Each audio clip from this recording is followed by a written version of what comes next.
So I like to harvest my grow bags in the bucket. We're lucky enough to have the tractor, so when I do that, I'm dumping the bag right in here. That way I can really make sure that I get all of the little potatoes here. This is the seed potato. It's kind of going to rot a little bit. I'm harvesting these small, so on purpose. So you can tell by I kind of count the days. I put a mark on the calendar. But this size is my favorite size. They're really packed with flavor. And you don't really even have to cut them. And they are amazing with some olive oil and parsley, or olive oil, salt, pepper, and rosemary. Really easy to cook. And you can see for potatoes, so you have the seed potato, and the main growth stems grow out of that.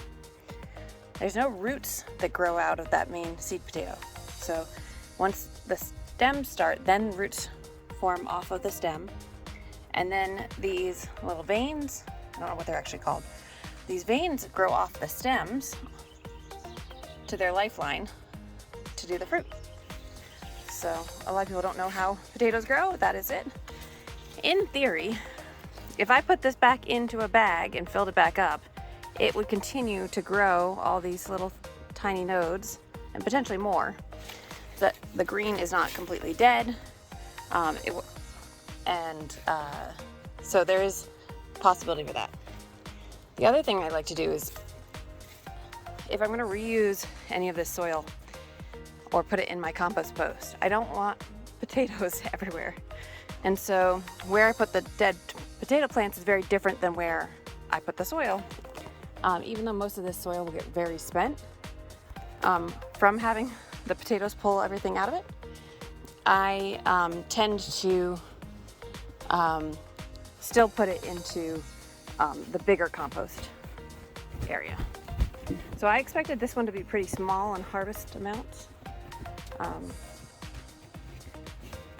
Just due to how the plant was growing. And we wanted some potatoes for lunch, so I figured I would harvest these.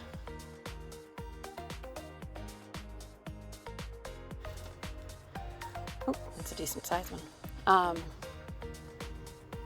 As you're leafing through it, I don't like to use tools because if you scrape the skin, they're not going to last as long if you're not going to eat them right away.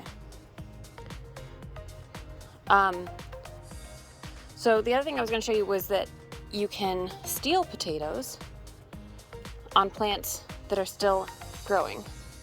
So when someone says you can steal a potato, what they're talking about, or what I'm talking about when I say it, is if you have a nice, good plant and you remember to fill up the soil, which I did not do here, so had to dig down a little bit more, but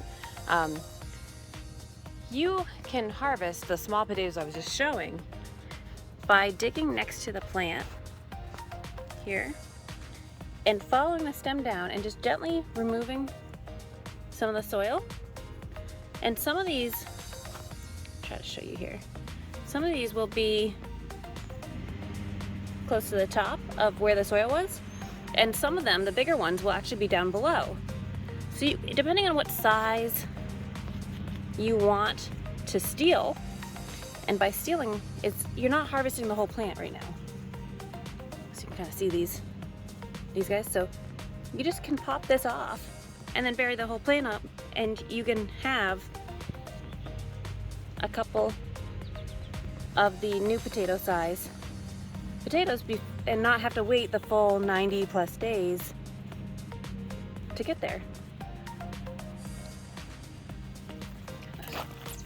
Over here so you can see. So this plant has a whole bunch right up on the stem.